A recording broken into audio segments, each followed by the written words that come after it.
भारत की शान।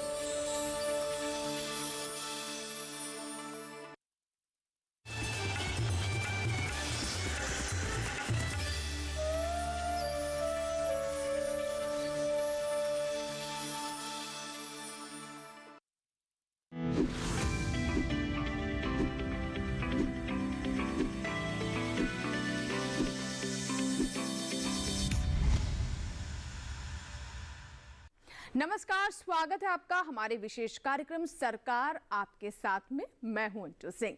जैसा कि आप नाम से समझ गए होंगे, एक ऐसा कार्यक्रम है जिसमें हम सरकार की योजनाओं के बारे में आपको विस्तृत जानकारी देते हैं। वो योजनाएं जो कि किसान केंद्रित हैं, आम उपभोक्ता केंद्रित हैं और किस तरीके से योजनाओं का लाभ गांव-गांव तक पहुंच रहा है, इसके बारे में विस्तार से जानकारी आप तक पहुंचती है। तो आज किस योजना के बारे में हम बात करने वाले हैं, सबसे पहले आपको ये बता देते हैं। आज हम बात करेंगे दीनदयाल उपाध्याय ग्राम ज्योति योजना, जिसका मकसद ये है कि कृषि और गैर कृषि उपभोक्ता तक बिजली आपूर्ति सुनिश्चित की जाए। कौन कौन से इसके घटक हैं, किस तरीके से इससे लाभ हुआ है गांव स्तर पर और कौन कौन से क्षेत्रों में इससे वृद्धि हुई है, इसके बारे में हम जानेंगे विस्तार से। तो चलिए शुरुआत करते हैं आज के कार्यक्रम की और सबसे पहले जानते हैं योजना का सार।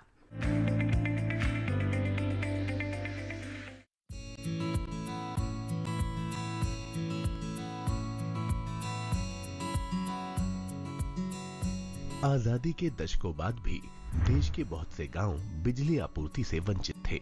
इन्हीं वंचित गांवों को रोशन करने के लिए केंद्र सरकार दीनदयाल उपाध्याय ग्राम ज्योति योजना लेकर आई। दिसंबर 2014 में शुरू हुई इस योजना का मकसद ग्रामीण भारत को बिजली की आपूर्ति करना था। लक्ष्य था 1000 दिनों के भीतर यानी 1 मई 2018 तक देश के 18,452 गाँवों का विद्युतीकरण। यही वो गांव थे जिन तक 2014 तक भी बिजली का तार नहीं पहुंच पाया था। दीनदयाल उपाध्याय ग्राम ज्योति योजना भारत सरकार की प्रमुख पहलों में से एक और विद्युत मंत्रालय का महत्वपूर्ण कार्यक्रम था। इसने वंचित गांवों तक बिजली की आपूर्ति करने में महत्वपूर्ण भूमिका निभाई है। योजना के मुख्य रूप से 3 घटक थे।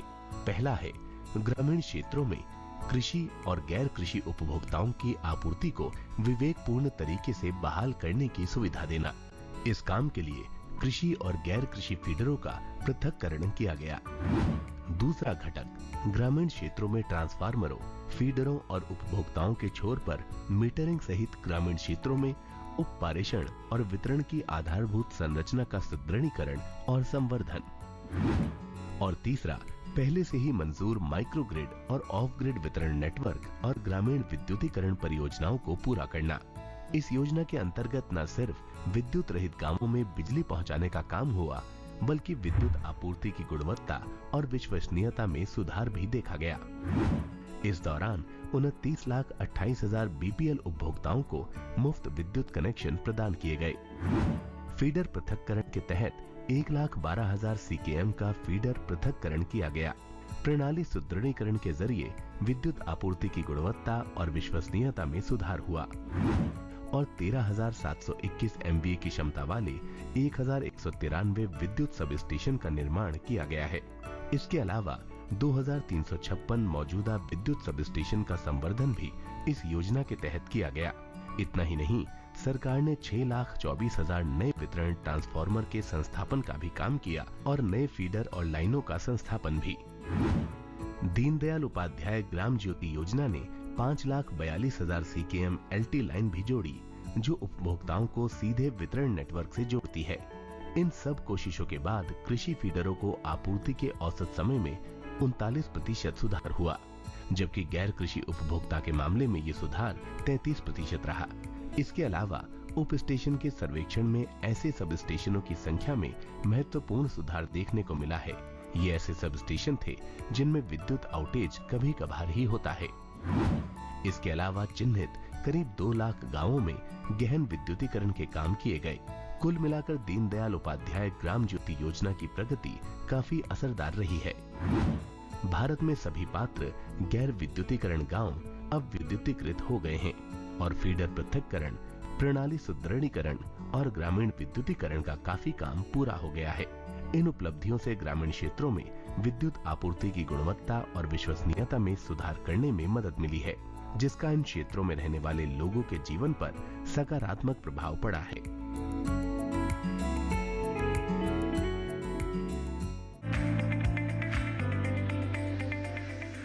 तो अभी आपने विस्तार से जाना योजना के सार के बारे में। आज हम बात कर रहे हैं दीनदयाल उपाध्याय ग्राम ज्योति योजना के बारे में।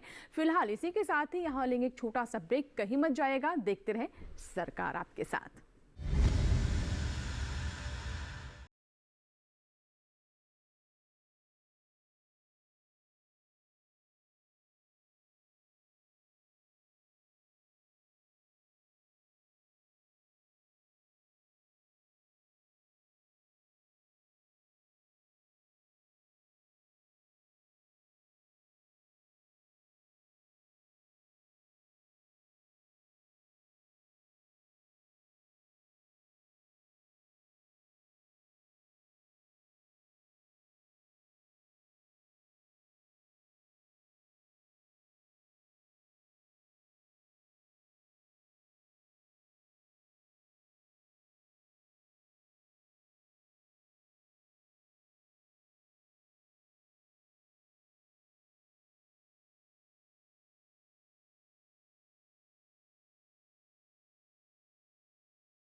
खुद को अप टू डेट रखना जरूरी है और अप टू डेट हम तब बनते हैं जब हमें अपने आसपास हो रही सभी चीजों की जानकारी हो। क्या है पीएम किसान वेब पोर्टल और जो हमारे किसान भाई बहन है किस तरह की जानकारी इस वेब पोर्टल के थ्रू जुटा सकते हैं? पीएम किसान निधि योजना है, उसके अंतर्गत ये वेब पोर्टल है और इसका जो मेन उद्देश्य है किसानों को सुदृढ़ बनाना है। क्या है लार्ज कैप, मिड कैप और स्मॉल कैप फंड्स? देखिए, लार्ज कैप, मिड कैप और स्मॉल कैप ये जैसा कि नाम से समझ में आ रहा है कि ये मार्केट की कैपिटल के बारे में है। देखिए डिजिटल किसान रविवार शाम 7 बजे और पुनः प्रसारण मंगलवार शाम 4 बजे सिर्फ डीडी किसान पर। ब्रेक के बाद एक बार फिर आपका स्वागत है। आप देख रहे हैं सरकार आपके साथ, जिसमें हम बात कर रहे हैं दीनदयाल उपाध्याय ग्राम ज्योति योजना के बारे में। और आइए अब बात करते हैं अपने एक्सपर्ट से। इस सेगमेंट में हमारा मकसद रहता है कि किसानों के सवालों के जवाब लिए जाए एक्सपर्ट से। तो आइए इसके बारे में बातचीत करते हैं। आज हम बात कर रहे हैं दीनदयाल उपाध्याय ग्राम ज्योति योजना के बारे में और क्यों इस योजना की शुरुआत की गई, कैसे इसकी शुरुआत की गई और गांव के विकास में इसकी क्या भूमिका रही। इस योजना के घटक के बारे में भी हम विस्तार से चर्चा करेंगे और इसके लिए हमारे साथ स्टूडियो में मौजूद है राहुल द्विवेदी जी, जो कि कार्यकारी संचालक हैं REC लिमिटेड में। सर, बहुत बहुत स्वागत है आपका कार्यक्रम में। तो जैसे कि हम इस योजना के बारे में बात कर रहे हैं और जब हम विकास की बात करते हैं तो उसमें ऊर्जा बहुत महत्वपूर्ण होती है और बिजली आपूर्ति किस तरीके से और मजबूत की जाए, गांव-गांव तक हर घर में एक बिजली आपूर्ति हो और इससे चहुमुखी विकास भी होता है, चाहे वो कृषि के क्षेत्र की बात करें, स्वास्थ्य है, शिक्षा है, बैंकिंग है, हर क्षेत्र में इसका प्रभाव देखने को मिलता है। तो शुरुआत करते हैं। सबसे पहले इस योजना के मूल्यांकन में हम बात करते हैं इसके उद्देश्य की, क्या रही ये योजना? दीनदयाल उपाध्याय ग्राम ज्योति योजना भारत सरकार के द्वारा दिसंबर 2014 में शुरू की गई थी और जैसा कि हम सभी को पता है कि जब कभी भी हम ग्रामीण क्षेत्रों की बात करते हैं तो जो सबसे पहली जो चीज़ हमारे सामने उभर कर आती है वो है वहाँ पे जो ग्रामीण क्षेत्रों में काम करने वाले जो किसान हैं वो, और किसानों को जो विद्युत आपूर्ति होती है वो जिन फीडरों से होती है उन फीडरों को हम कृषि फीडर भी बोलते हैं, एग्रीकल्चर फीडर्स। तो इस योजना का जो एक सबसे पहला उद्देश्य ऐसा था कि ग्रामीण क्षेत्रों में जो विद्युत आपूर्ति हो रही है वो जिन फीडरों के माध्यम से हो रही है उनको कृषि फीडर कहते हैं और उनको गैर कृषि फीडरों से उनका पृथक्कीकरण करना एक विवेकपूर्ण पद्धति से, ये एक पहला उद्देश्य था। इसके अलावा ग्रामीण क्षेत्रों में जिन इंफ्रास्ट्रक्चर के माध्यम से जो विद्युत आपूर्ति होती है, जैसे सब स्टेशन हुआ, ट्रांसफार्मर हुआ, डिस्ट्रीब्यूशन लाइन हुआ, इसके अलावा सब ट्रांसमिशन लाइन हुए, तो इन सभी जो मूलभूत जो संरचनाएं हैं उनका कैसे हम सशक्तिकरण कर सकते हैं, इनकी संख्या बढ़ा के या फिर इनकी जो अस्तित्व में जो पहले से ही हैं उनकी क्षमता को बढ़ा के। और एक तीसरा उद्देश्य था कि जो ग्रामीण भागों में जो इससे पहले की योजनाओं में जो भी ग्रामीण विद्युतीकरण के काम चल रहे थे उनको उनको पूर्णत्व की तरफ ले जाना, जिससे कि जो पहले से ही जो योजनाएं चालू हैं उसका फ़ायदा लोगों को जल्दी से जल्दी मिल सके। सो ये 3 जो मूलभूत उद्देश्य थे इस योजना के, उस पर इस योजना के अंतर्गत काम किया गया। जी बिल्कुल, तो गांव-गांव तक रोशनी पहुंचे और जो कृषि में ऊर्जा की ज़रूरत होती है उसकी पूर्ति हो। और जब हम बिजली की आपूर्ति की बात करते हैं तो इससे हर क्षेत्र पर प्रभाव पड़ता है, और ख़ास तौर पर जब हम किसानों की आय की वृद्धि की बात करते हैं तो ये बहुत महत्वपूर्ण हो जाता है कि निर्बाध तरीके से उन तक वो बिजली की आपूर्ति हो। सर, अब मैं आपसे जानना चाहूँगी कि इसके मुख्य घटक क्या रहे, किस तरीके से, जैसे आपने अपने फीडर की बात की, सब स्टेशंस के माध्यम से फीडर के ज़रिए गांव-गांव तक बिजली पहुंचाने की बात की गई है, इसके मुख्य ढांचा क्या रहा, इसके घटक क्या रहे? इसमें तो जो सबसे पहला घटक था, हमारे देश में कुछ ऐसे गाँव थे जहाँ पे अभी तक जो विद्युतीकरण का काम था वो पहुँचा नहीं था। तो ऐसे गाँवों को चिन्हित करके वहाँ तक जो विद्युतीकरण का काम है उसको ले जाना। इसके अलावा जैसा मैंने बोला कि जो फीडर पृथकीकरण का काम था, जो एग्रीकल्चर और नॉन एग्रीकल्चर जो फीडर्स हैं उनको किस तरीके से एक विवेकपूर्ण पद्धति से अलग करना, जिससे कि जो किसानों को जो अबाध्य पद्धति है, जब उनको बिजली की ज़रूरत है तब उनको मिले, ये सुनिश्चित करना। इसके अलावा जो पहले से जो सब स्टेशन हैं उन सब स्टेशन की जो क्षमता है उनकी वृद्धि करना, और इसके साथ ही साथ जो नए सब स्टेशन हैं, नए सब स्टेशन का निर्माण कार्य करना। इसके अलावा जो डिस्ट्रीब्यूशन लाइन है और सब ट्रांसमिशन लाइन है, फीडर लाइन है, इस टाइप के जो इंफ्रास्ट्रक्चर हैं इनकी जो क्षमता है इनकी वृद्धि करना, और ज़्यादा से ज़्यादा इस प्रकार के जो लाइन्स हैं उनको फैलाना और अलग अलग छोरों तक ले जाना। इसके अलावा जो एक ग्रामीण विद्युतीकरण की जो मैंने बात किया, तो जो ग्रामीण विद्युतीकरण के अंतर्गत जो इसमें विद्युतीकरण के काम हुए थे, इसके साथ ही साथ ऐसे जो BPL उपभोक्ता हैं, जो बिलो पॉवर्टी लाइन उपभोक्ता हैं, उनके घर तक भी जो विद्युतीकरण है वहाँ तक पहुँचे, ये सुनिश्चित करना। तो इस प्रकार के जो अलग अलग काम थे इस योजना के अंतर्गत किए गए हैं। जी बिल्कुल, तो किस तरीके से अब गांव-गांव तक रोशनी पहुंचाई गई, जो ऊर्जा की ज़रूरत है, बिजली की ज़रूरत है, उसकी पूर्ति की जा रही है। सर, अगला सवाल मेरा आपसे ये है कि जैसे कि आपने बताया कि जो लाइनें उन्हें और दुरुस्त किया गया, जो फीडर है उनकी कैपेसिटी को और बेहतर किया गया, और एक समस्या ये भी थी कि जिस तरीके से पहले बिजली की आपूर्ति होती थी उसमें पारदर्शिता नहीं थी, तो कहीं ना कहीं ये चीज़ भी इस योजना से साफ हुई और एक सरकार के पास डेटा भी आया उसको इसमें किस प्रकार गांव-गांव तक बिजली पहुंच रही है, ये पूरी तस्वीर भी मुझे लगता है इससे और साफ हुई है। ज़रूर, जैसे कि मैंने एग्रीकल्चर फीडर और नॉन एग्रीकल्चर फीडर की बात की, तो इस योजना के अंतर्गत जब एग्रीकल्चर फीडर और नॉन एग्रीकल्चर फीडर इनको अलग किया गया, तब एक पॉलिसी मेकिंग के लेवल पे और जो वितरण कंपनीज हैं उनके स्तर पर यह सुनिश्चित किया जा सका कि जो किसानों के लिए और उनके कामों के लिए जो विद्युत आपूर्ति की जा रही है, वो आपूर्ति जो एक पहले से निर्धारित जो मापदंड है उसके आधार पर की जा रही है कि नहीं की जा रही है। क्योंकि पहले जब ये दोनों फीडर अलग अलग नहीं थे तो इसमें अलग तरीके की जो एक परेशानियां थी वो सामने आती थी, और अलग अलग तरीके की जो समस्याएं हैं वो आती थी। तो कृषि और गैर कृषि, ये जो 2 प्रकार के फीडर हैं, इनका जब हमने पृथकीकरण किया तो इससे किसानों को तो फ़ायदा हुआ ही, साथ ही साथ जो वितरण कंपनीज हैं उनके स्तर पर भी जो एक अकाउंटिंग जिसको बोलते हैं कि जो बिजली हम जिस प्रयोजन के लिए भेज रहे हैं उसी प्रयोजन के लिए इस्तेमाल हो रही कि नहीं हो रही है, तो ये सुनिश्चित करना भी इन कंपनीज के लिए, जो वितरण कंपनीज हैं उनके लिए आसान हो गया। बिल्कुल, तो इससे जवाबदेही भी एक तरह से तय हुई और वेस्टेज ऑफ इलेक्ट्रिसिटी शायद वो भी इससे कम हुई, क्योंकि आपने बताया कि इसमें वर्गीकरण कर दिया गया कि गैर कृषि और कृषि के लिए क्या किस तरह से इसका उपयोग हो रहा है।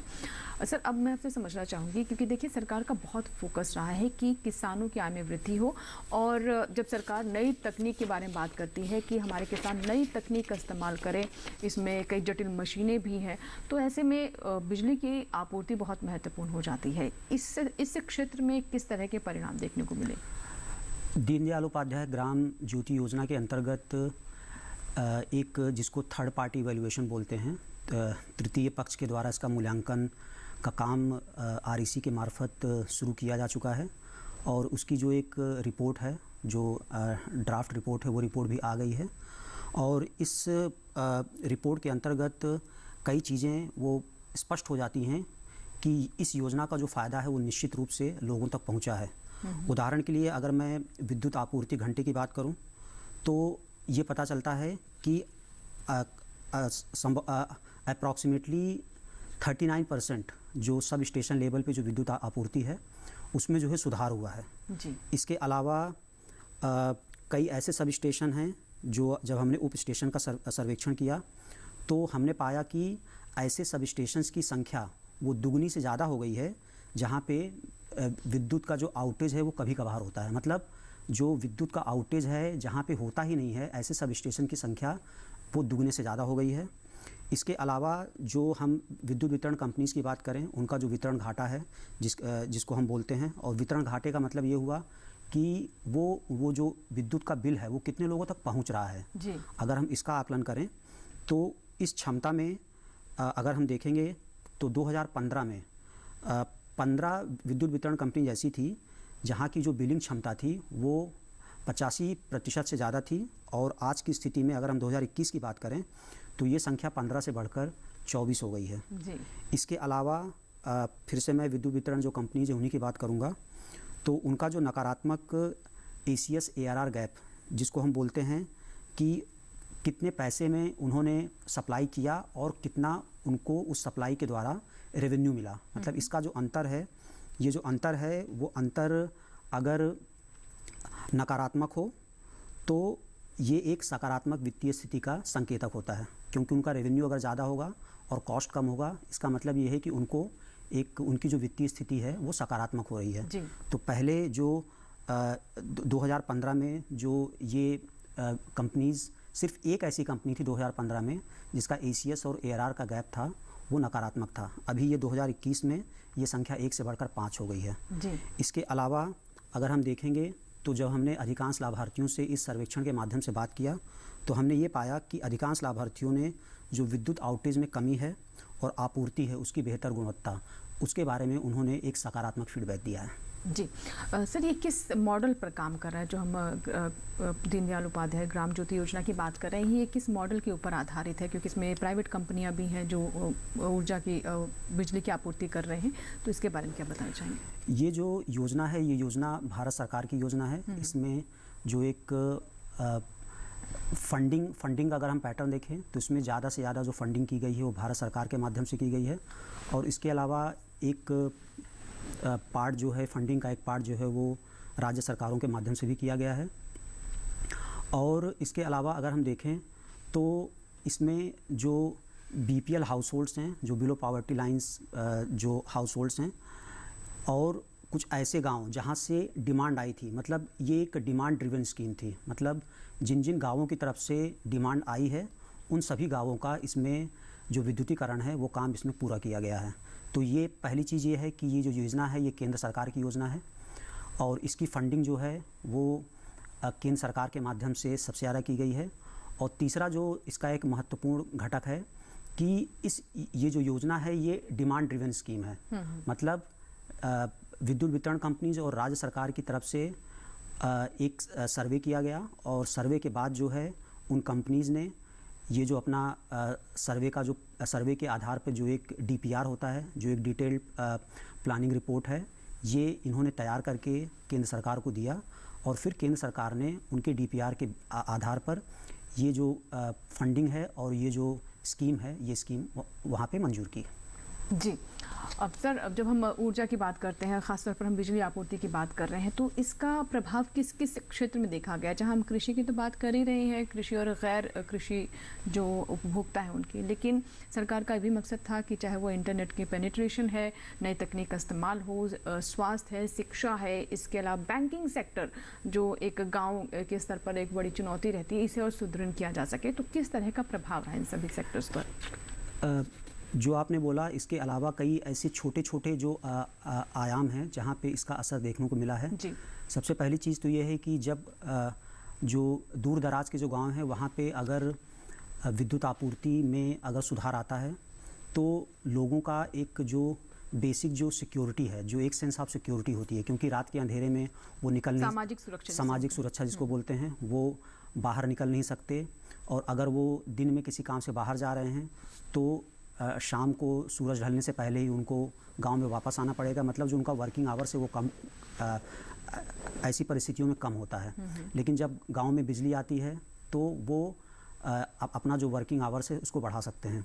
इसके अलावा जो कुछ जो हाउस होल्ड जो एक्टिविटीज़ होती हैं उसको भी करके वो अपनी इनकम को इंक्रीज़ कर सकते हैं। इसके अलावा जैसे आपने बोला इंटरनेट हुआ, वाईफाई हुआ, बैंकिंग सुविधा हुआ या प्राइमरी हेल्थ सेंटर हुआ, इस टाइप के जो भी केंद्र हैं जो लोगों की रोज़मर्रा की चीज़ों से संबंधित हैं, उन पे भी एक सकारात्मक परिणाम जो है वो देखने को मिलता है।